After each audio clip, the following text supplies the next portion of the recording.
Sarge. I think you know why I'm here. Where are the rest of your guys? Where's Epsilon? Someplace safe. You can either tell me, or you can tell the Meta back at the base. The Meta's here? Yes, and he really wants a chance to repay you guys for all the trouble you caused him. I seem to recall you caused him some of that trouble yourself. Situation's changed. Now drop your weapons. Just so you know, I'm gonna want that back in a minute. I said drop your weapons. All the weapons? Yes. You sure? Maybe I could just keep the pistol. You know, these things aren't quite as effective as they used to be. Drop it. Now. Well, that's what people say. Good. Now march. Son, you can insult me. You can ambush me. You can even take away my weapons. But if you think I'm gonna sit one single pinky toe inside a blue base without my shotgun, you must not know who you're dealing with. I said move. And I said, shotgun. Yes. I have your shotgun. No, I mean, shotgun. What is this? You think I'm gonna give you your shotgun because you asked? I said, shotgun. Shotgun's a code word. Shotgun, damn it. Shotgun. That's with you. What? Wait. What are you up to? What is that noise? Do I hear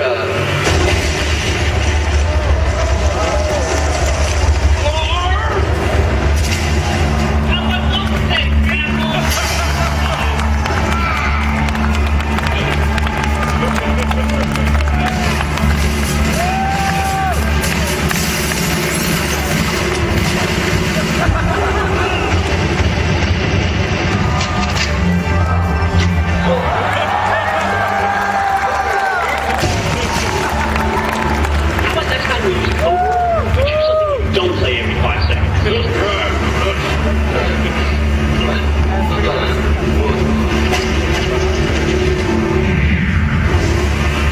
Make it what? Son of a bitch. You just got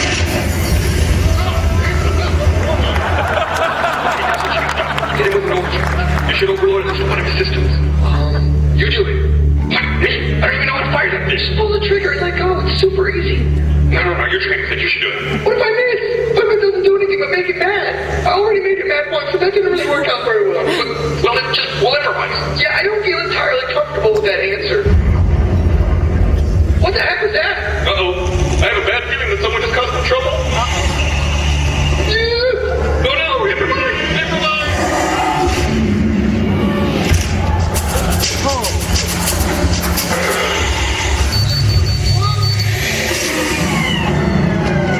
Am I dead? Doc, you did it!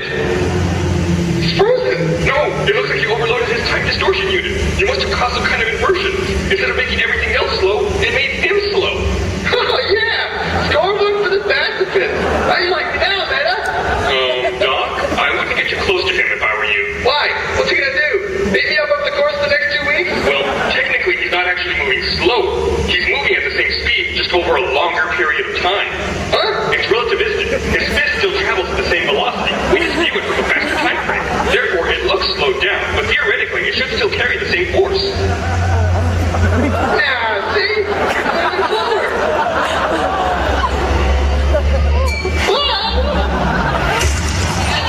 See? That's what you get for arguing science. Get me out of this wall. I did the acting. Do this. Yeah.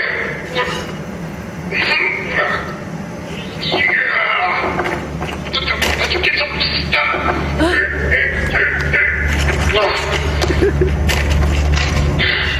Hurry, Simmons. I think that big guy's speeding back up. Oh shit. Where are you? Come on here. I'm here. Hold on just a second. Doc, it looks like I can't get you out.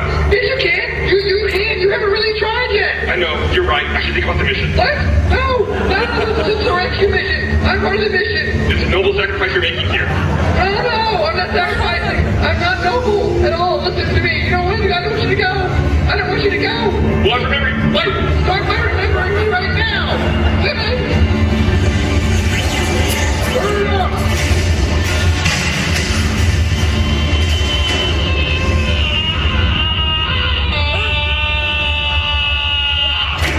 What? Stop going off again already! This isn't on purpose!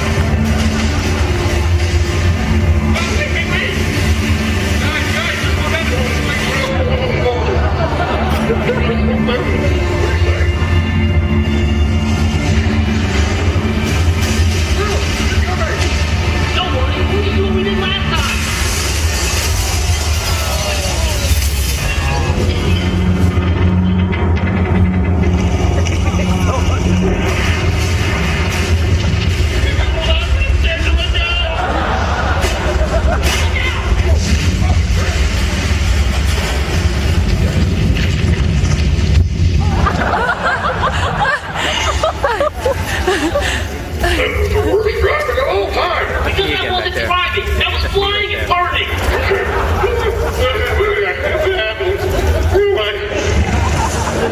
Get ready, Ben. Remember, he can't kill all of us. Why can't he kill all of us? That is a good point. Okay, get ready. This is not going to be good.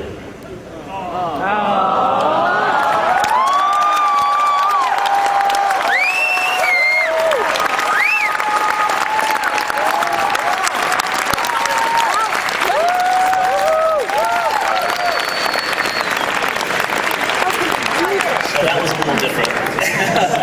You're rocking fucking hard. Thank you very much.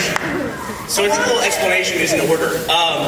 A couple of years ago, we saw a short film called Haloid by a gentleman by the name of Monty Ohm. And we were extremely impressed by what we saw. And we had talked to Monty. This is, if you haven't seen it before, it's a piece where Master Chief fights Metroid. And we were impressed by it. And we talked to Monty, and he had taken a job somewhere else, and I think we've kept in contact with Monty for... Yeah, I met him here at Anime Boston years ago, like 3 years ago, Yeah. at the Halo thing.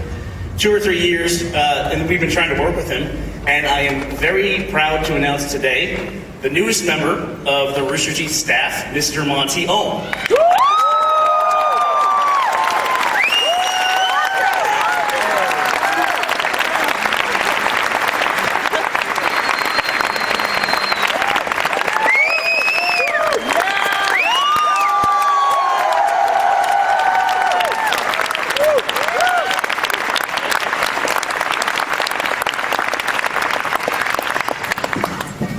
Monty, would you like a beer?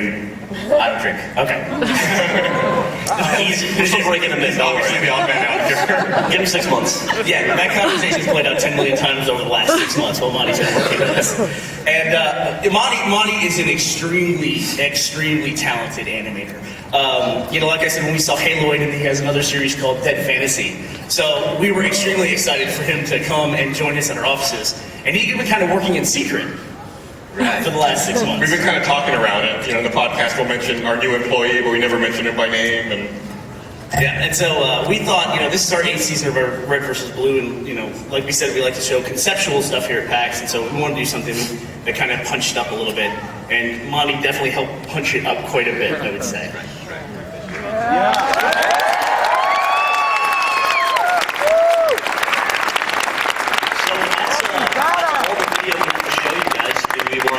Questions? That sounds good. I would like to ask the first question to you, Bernie. Yeah. Oh. How nervous You were didn't you get showing mine. that? I'm not getting one. Oh. I'm nervous. I was very excited to show it. I mean, we'd been working on it for a very long time. I took a back seat actually on the recreation production, which was last season's, or tried to at least, to get ready for both the storyline that we're doing in this one, and some of the extra stuff that we want to do as well.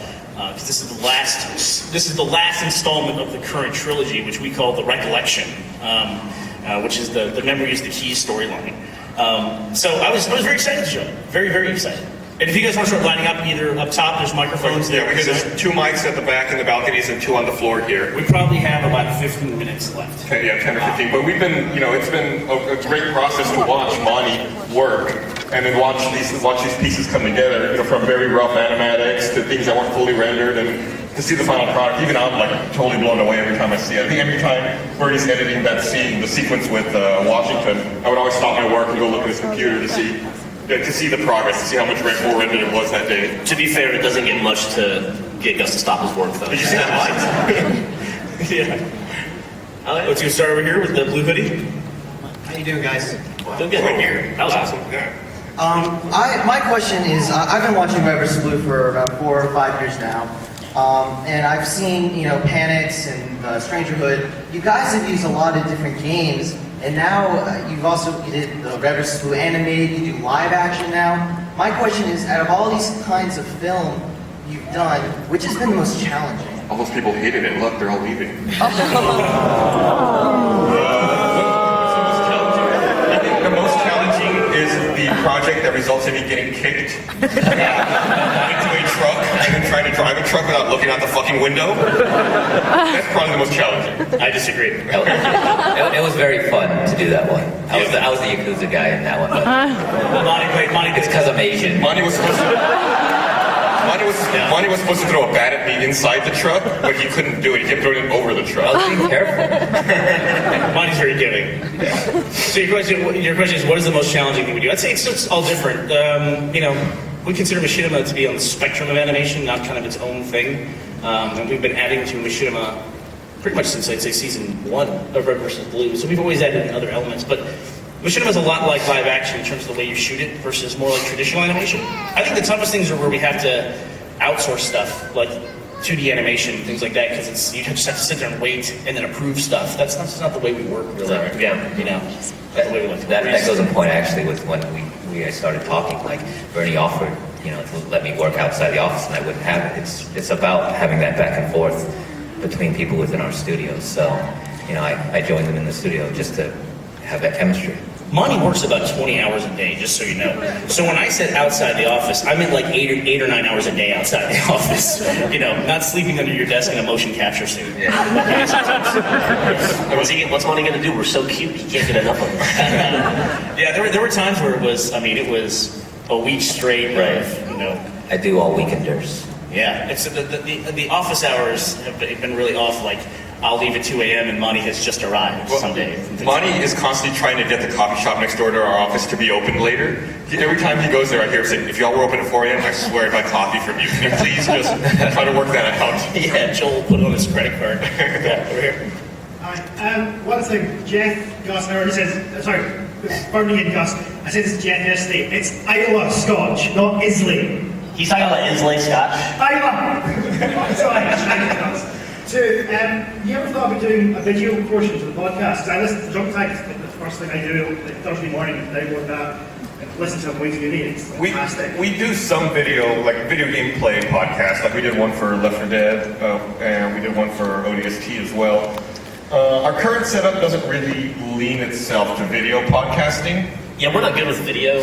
We got this whole thing going on. The grim reality is that would be more work for Gus, and that's just not going to be in the cards for him. If you'd asked me and Jeff, we'd have gone, yeah, sure, that's a great idea. Gus is long-winded lights. No. It's difficult. It's impossible. We don't have a camera.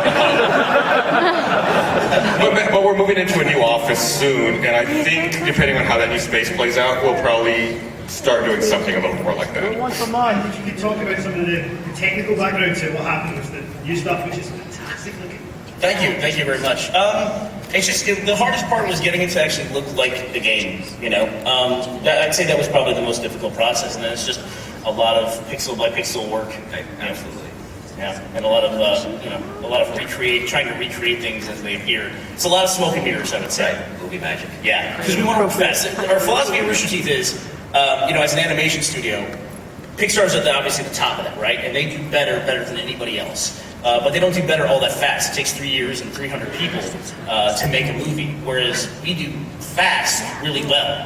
And we're trying to make our faster better all the time, but still trying to stay fast. I mean, we're able to, this is the A season of Red vs. Blue, so we're able to put out essentially a feature a year with just, honestly, about 4 or 5 people working on the production. So what we're trying to do is maintain that speed, but constantly improve our quality of what we're doing. So, Monty adds a lot to that. Yeah, it's great. Do we want to check Twitter real fast? We also have people upstairs, don't we, as well? Yeah, let's go up top. Is there someone over there? Is there a mic over there? Yeah. Okay. Hey, I'd like to start by saying I absolutely just love what you guys do. Thank you. And I was wondering, how long exactly did it take just to integrate that new animation into what you guys just showed on screen? Well, I appreciate you using the word integrate, right? Because we were worried that because we wanted to end on a traditional kind of machinima shot that had mixed footage in there, because we didn't want people to come away with the idea that there was a shift going on in terms of like we went from this to this. What you saw here is essentially where we are now. We want to do more traditional machinima and then occasionally have an action scene. At least that's the philosophy of it. Almost think of it as like an effects shot in an effects movie. Right. Okay, so you guys don't think you're like actually headed like to keep going that direction? You just kind of want to integrate it a little bit as you're going through, like every once in a while, just throw it in, or do you want to actually start kind of shifting into that direction? With Red vs. Blue, not necessarily. I mean, we think part of the charm, the main part of the charm of Red vs. Blue, besides the humor and the writing, is that it seems like it's in the game. And that it's part of the game, and that it's, even when it's crazy action like that stuff, that's kind of what's going on in your head when you're playing multiplayer Halo. Like, you just make it into the Jeep and that kind of thing. And so we want to try to hit on that level. That's where we've always tried to. that's kind of the sweet spot for us. Awesome. Well, I hope to see more of it. I mean, it's just really awesome to see on screen. So, keep All it up, right, guys. thank you. Thank you. It's really creepy. Like his voice is coming out. I know there's such a It's like my foot's talking to me.